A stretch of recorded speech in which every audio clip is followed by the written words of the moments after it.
Assalamualaikum warahmatullahi wabarakatuh. Selamat pagi. Perkenalkan, nama saya Siti Sofia dari Politeknik Keselamatan Transportasi Jalan.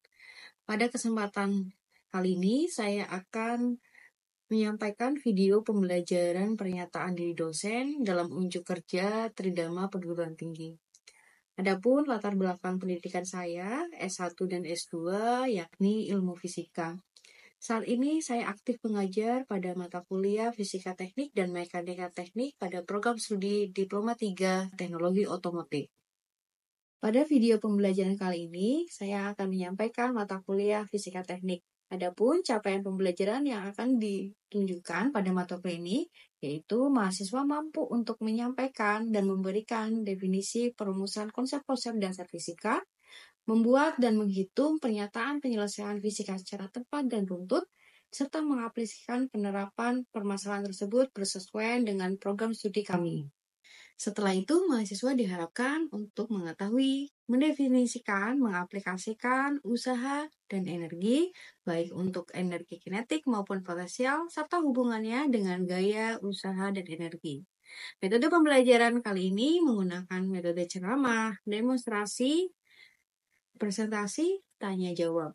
Pada akhir pertemuan dilakukan penugasan oleh dosen kepada mahasiswa. Berikut saya sampaikan penyajian video pembelajaran pada pertemuan 6. Attention. For your seat, ready.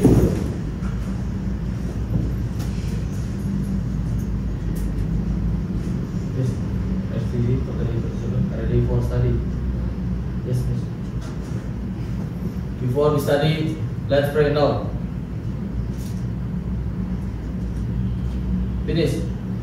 And is. Good morning. Selamat pagi.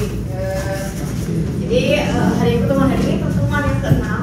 Sebelumnya kita sudah banyak membahas tentang materi baik itu tentang jarak, kecepatan, kemudian yang terakhir di minggu yang lalu kita membahas tentang gaya ya. Ada yang masih ingat gaya itu rumus umumnya apa? F sama dengan M kali A. Setelah itu apa sih yang biasanya dikenal sebagai hukum yang menjadi momok ataupun yang menjadi apa ya istilahnya general ataupun yang sering dibahas dalam gaya yang bisa ataupun mungkin apa? F sama dengan M kali A. Nah ini udah gayanya ya. Setelah itu hukum Newton. Nah, Newton ini Newton ada berapa? 3. Ada 1, kemudian Newton 2 dan Newton 3. Bedanya tahu? Masih ingat? Kalau hukum Newton 1, gayanya itu berlaku sepanjang apapun bergeraknya, kecepatannya kolosan, F-nya bagaimana? 0. Tetap pada keadaan diamnya. Nah di sini yang tadi kalian sudah sebutkan bahwa ketika ada massa kemudian ada percepatan yang dikerjakan, ini baru M kali A-nya yang berlaku. Dan terakhir apa? Ya M sebanding dengan apa ini ya? Ini ada aksi dan reaksi. Ini yang sering kita jadikan sebagai aturan dalam kehidupan, yaitu ketika kita punya sebuah aksi maka ada sesuatu yang akan memberikan reaksi kepada kita, namun arahnya yang benar. Oke, berarti yang kemarin masih diingat. Setelah itu kita akan membahas dengan materi usaha dan energi. Ya. Usaha dan energi ini kaitannya apa? Tetap dia alurnya berasal dari gaya. Ketika kita melakukan sebuah pergerakan, ada tujuannya, makanya usaha ini muncul. Ya, ada M, kemudian ada percepatan, ada suatu tujuan. Berarti ada apa tambahannya? Ada tujuannya nih. Berarti ada apa? Saya di sini, tujuannya sana ada jaraknya. Berarti usaha itu, kerja itu sebanding dengan M kali A kali S. Nah ini yang menjadi ketambahannya dalam usaha. Ini juga berlaku dalam kehidupan kita tukang sehari-hari ya, bahwa S-nya ini tuh apa sih yang mau dicapai, apa yang ini, berarti harus ada kerja, harus ada usaha yang dibangkitkan. Aturannya di sini. Nah, makanya di sini dikatakan bahwa untuk hukum kekerasan energi dan kasus-kasus lain dalam konsepnya, pengertian usaha dalam fisika itu sangat berbeda dengan usaha yang kita lingkup dalam kehidupan sehari-hari ya. Kalau di sini usaha itu berarti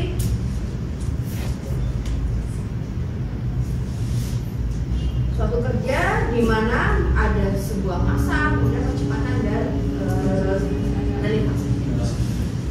Secara teorema usaha itu ada dua, karena ikutnya dari sini. Ini ada usaha yang konstan, karena kecepatan yang konstan dampaknya dari hitung satu, sehingga muncul istilah usaha oleh gaya yang konstan. Usaha yang dilakukan oleh sebuah gaya didefinisikan sebagai hasil kali komponen gaya pada arah pergeseran pada panjang pergeseran benda tertentu. Kalau saya selalu katakan ya, bahwa karena kita menyatakan atau mempercayai bahwa kecepatan itu sebuah besaran vektor, apapun jenisnya, ya, apapun lingkup kerjanya, jangan lupa kita selalu berada pada titik koordinatnya. Jadi, kenapa muncul F cos di sini? Untuk mengakali apabila ada pergerakan yang bersudut istilahnya. Nah, jadi ketika kita melakukan suatu hitungan, ini ya kita kerjakan. Jadi, V sebanding dengan F cos theta kali ini yang kita gunakan. Ya, aturan untuk bergerak secara ditarik ataupun nanti ada perlakuan mendorong, karena yang kita lakukan ketika usaha ini pemberian gaya berupa tarikan atau berupa dorongan. Ini oke. Secara umum biasanya apabila ada sebuah benda pada letak tertentu pada sebuah lintasan ini ya, umumnya mereka akan mempunyai berat gaya beratnya di sini. Nah, sudah pasti ya ada gravitasi yang tertahan, dan karena ada hubungannya dengan hukum Newton yang ketiga, muncul yang namanya istilah gaya normalnya. Ini aturan yang kita pakai untuk pembatas pada koordinat vertikalnya, vertikal atau y-nya.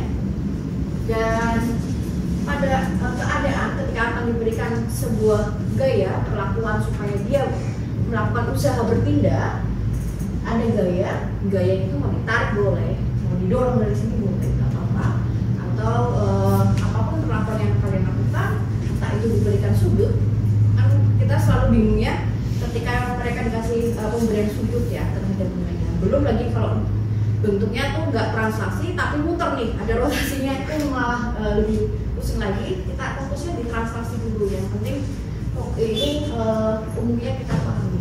Jadi ada sudut di sini diberikan gaya, misalnya gaya itu terkena pada bidang, tetap kita hitung pada bidang horizontalnya, sumbu x-nya, ya.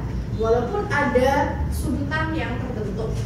Karena apa? Karena kita yakini gaya itu akan dilakukan sebuah tarikan dorongan sepanjang lintasan atau searah dengan lintasannya, maka ini ketemuan tersebut x-nya. Setelah itu ingat, pada lintasan ada tipikal dari lantai ataupun dasaran permukaannya, entah itu licin, entah itu kasar dan lain-lain. Ini ada gaya geser, friction di sana. Maka secara umum ada 4 hal yang terjadi di atas permukaan si objeknya. Oke. Sampai kali ini ada yang menanyakan? Masih ini ya, masih bisa diikuti ya.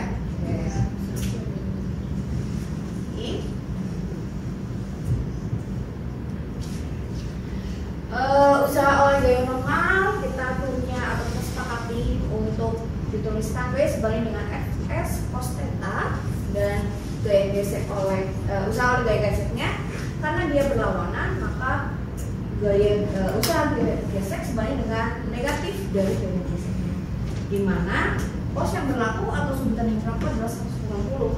Kenapa menjadi arah yang negatif? Jadi sini, kalau kita lihat usaha dari gaya normalnya itu menghasilkan WM sebesar 0 dan gaya beratnya itu menghasilkan usaha sebesar W sebanding dengan 0. Ada yang tahu kenapa? Ini kok sama nilainya.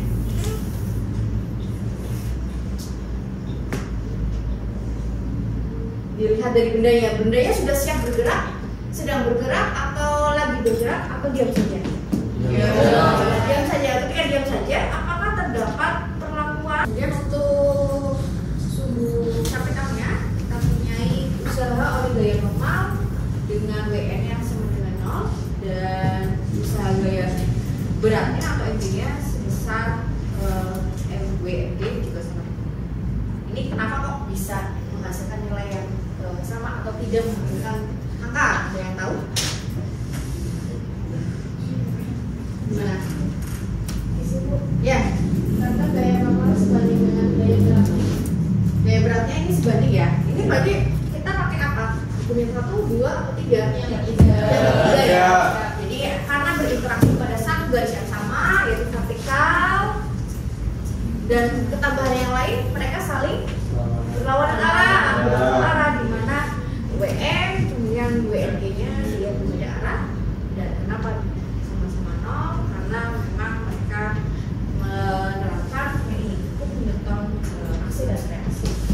Ketika mereka diam saja, sudah pasti otomatis dan tidak ada pergerakan, maka perlintasannya ada di suhu X dan tidak berlaku pada suhu yang fiskal. Sebabnya apa? Nanti menghasilkan nilai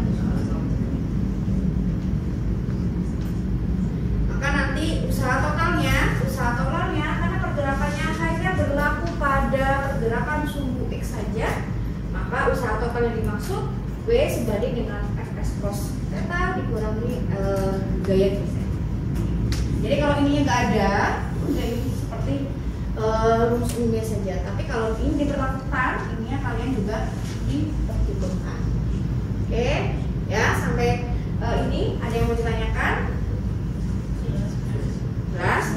Suatu kedudukan atau energi potensial, maka muncul energi total mekanik dari keseluruhan. Dilihat dari skalanya ada 1, 2, 3, 4, 5, 6, 7, 8. Ini ada 8 skala. Jadi mereka saling mengimbangi. Ketika ininya 3, di sininya sisanya atau yang lainnya. Maka dalam skup misalnya digunakan dalam transportasi, ini harus menjadi totalan energi yang lengkap. Sudah pasti ketika lintasan yang lurus atau lintasan bidang miring, ini ya dipastikan ada kan nilainya atau tidak ada. Kalau tidak ada berarti lainnya itu terjadi karena energi kinetiknya. Dan energi totalan mekanik ini berlaku untuk secara keseluruhan selain bentuk. Ya, dilihat dari pergerakannya, ketinggian, speed dan lain-lain. Nah, dilihat terjadi perbedaan. Namun kalau kita totalkan, semuanya tetap menghasilkan sesuai dengan skala totalan mekanik dari energi kendaraan tersebut. Jadi kalau daya ini untuk pengantarnya saja ya, pengantarnya karena tidak afdol ketika kita ngomong tentang energi, sudah pasti sedikit lagi lah kita melihat tentang biasanya itu udah ada yang namanya biaya hitungan dari pergerakannya, kita patokannya dari segi satuan waktu. Nah, karena apa? Ini perlu untuk kita hitung karena semua effortnya itu kembali lagi ke bentukan. Kalau 1 detik, 1 menit, 1 jam pergerakan itu kita bakal mengeluarkan berapa? Nah, ini konsep ini yang masuk dalam pembelajarannya. Maka di sini ada P rata-rata sebanding dengan totalan usaha per total waktunya. Atau kalau dia bentukan dari gaya yang berubah-ubah, ini menggunakan limit karena ada tadi ya, tadi disampaikan ada totalan struk atau kurva yang menjadi pembedanya. Oke, ini untuk satuannya Kemudian untuk satuan lainnya seperti CGS-nya kita bisa menggunakan kilogram kali meter kuadrat per sektor pangkat 3. Jadi ini itu juga kita harus tahu konversi satuannya. Ini satuan yang biasa kita gunakan adalah 1 kWh. 1 kWh ini kalau kalian perhatikan ya, 1 kWh ini adalah kilowatt per jamnya. Jadi dia akan sebanding dengan 10 watt dikalikan ini konversi dulu ke bentuk second karena dari CGS-nya kita pakai second. Maka 1 kWh ini akan setara dengan 3,6 kali 10 pangkat 6 dari joule. Nah itu ya. Ini nanti perhatikan ya. Jadi biasanya jebakan kalau soal-soal itu dia itu pakai satuannya CGS atau SI. Nah itu jebakan yang biasa keluar. Ini untuk soal 1. Balok 2 kg meluncur pada bidang miring. Nah, jadi silahkan kalian yang angkat dulu ya. Jadi ada balok nih mau siap bergerak pada bidang miring dari titik A tanpa kecepatan awalan menuju titik B jika bidang miringnya 30 derajat dan kecil dan jarak A lintasannya A menuju B itu 5 meter. Karena gambarnya seperti ini, usaha yang dilakukan oleh gravitasi dari A ke B dan kecepatan balok di dunia. Jadi ada hitungannya. Kira-kira kalau di sini usaha normal sama usaha beratnya masih ada nilainya atau tadi kan kita lihat di awal itu kan sama dengan 0. Kalau di sini kira-kira ada nilainya nggak? Ada nggak? Ada. Tadi apa? Karena ada sumbu di sana. Kalau dia bidang miring, aturannya gimana? Mana yang pakai cos, mana yang pakai sinus. Nah ini diperhatikan, ya. Nanti ini tidak lagi lintasannya menghasilkan usaha normal atau usaha berat yang nilainya 0, tapi ada nilainya. Nah, nanti kalian cari ya. Ini boleh pakai, ini kan 37 derajat ya, boleh pakai bantuan kalkulator. Silakan dikerjakan.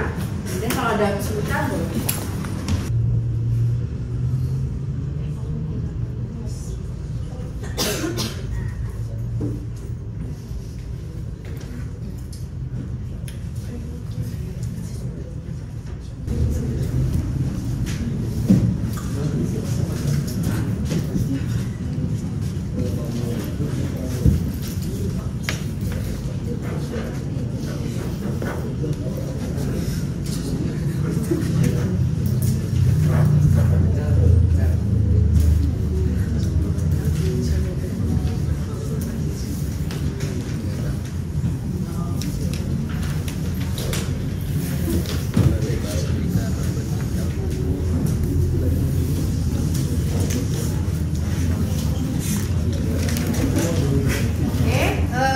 Sudah ketemu untuk pertanyaan pertama, usaha yang dilakukan oleh gaya gravitasi dari A ke B. Ada yang mau mengerjakan di depan atau dari tempat itu aja? Lanjut aja. Siap jadi. Kayaknya itu ya.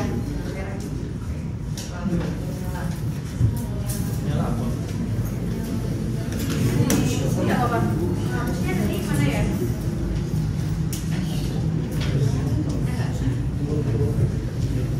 Oh, sini ya. Iya.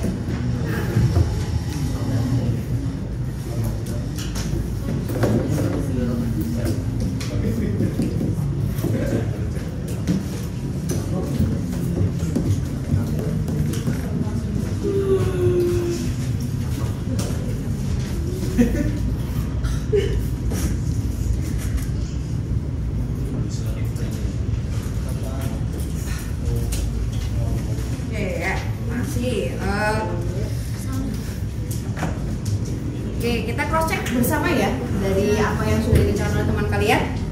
Di sini dikatakan bahwa dilakukan dengan gravitasinya itu ketemunya MG cos 37, lalu ini ya satuan yang mengikuti, kemudian ini menghasilkan 80 satuannya apa ya tadi ya? Joule. Oke, itu satuannya Joule. Gimana? Ada yang setuju atau ada yang merasa ini jawabannya butuh dibetulkan? Benar, butuh dibetulkan. Benar atau butuh dibetulkan? Yang mana jawab ini? Butuh dibetulkan. Butuh dibetulkan. Salahnya di mana? Dapatnya sih. Berarti ini ya. Alasannya apa? Apa tadi? Kita punya bahwa melihat dari ini alat bantu apa sih kalau kalian punya sudutan kayak gini? Teorema Pythagoras, boleh. Pythagoras yang kita sedang lakukan itu sesuatu yang mengarah pada sumbu X-nya atau sumbu Y-nya. Yang terdekat dari garis yang terdekat dari sudut atau di depan sudut? Di depan sudutnya ya, berarti kita pakai bantuan sinus. Oke, ada yang mau coba mengartikan jawaban ini?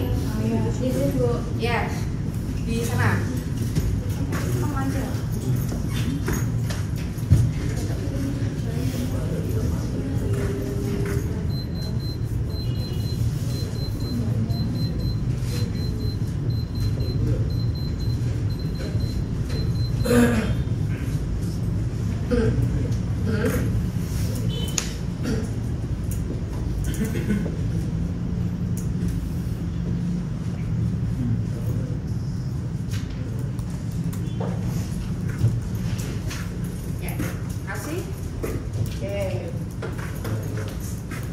Jadi untuk usahanya itu sebesar ini, pakainya sinus ya. Kemudian 0,6 karena sin 37 itu 0,6, jadi ketemunya 60 Joule.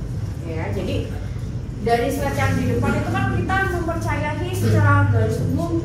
Bu tadi kan disampaikan W0-nya, WMGM-nya itu 0. Kenapa kok di sini di jawabannya? Kenapa? Bidang miring. Bidang miring itu dampaknya apa? Perlintasannya bersudut itu akibatnya ada apa di sini? Teorema Pythagoras berdasarkan koordinat yang akan dikerjakan. Berarti ini jawabannya. Ya, sampai sini ada yang ditanyakan? Jelas ya? Berarti bisa dong mencari kecepatan balok di B-nya. Nah, ini ya, nanti dikerjakan lagi untuk kecepatan B-nya. Sebelum kita akhiri perkuliahan hari ini, saya ingatkan lagi bagi yang belum tanda tangan di presensi atau di jurnal itu ini ya tanda tanganin biar nanti saya tahu walaupun kalian di sini tetap jumlahnya sama ya karena kalian itu basisnya adalah tapi tetap kita tanda tangankan. Untuk pengerjaan nanti di minggu depan saya ada sedikit tugas minggu. Ini pertanyaannya adalah pertanyaan aplikatif karena rukunnya itu kita langsung by case. Jadi di sini yang tadi kita kerjakan secara umum, kita coba tarik untuk dikerjakan bagaimana kalau ini adalah sesuatu kejadian yang ada di sekitar kita. Nah, ya.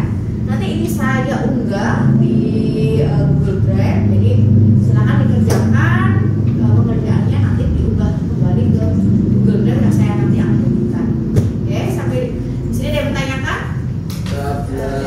Cukup jelas ya? Jadi untuk pertemuan hari ini sudah selesai. Kita nanti ketemu di pertemuan 7 persiapan untuk UTS. Jadi pertemuan 7 manfaatkan dengan baik. Barangkali ada beberapa materi pertemuan 1, pertemuan sampai pertemuan 6 yang belum dipahami. Nanti kita bareng-bareng untuk membahas supaya nanti UTS-nya mendapatkan hasil yang maksimal. Ya, itu saja yang bisa saya sampaikan. Disiapkan, kita selesai perkuliahan ini.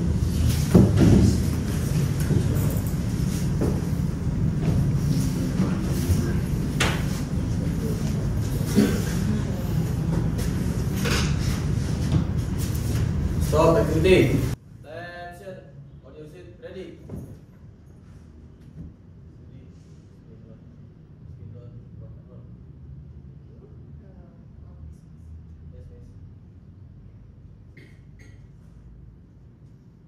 And you study.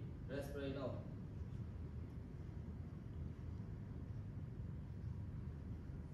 Finish. At ease.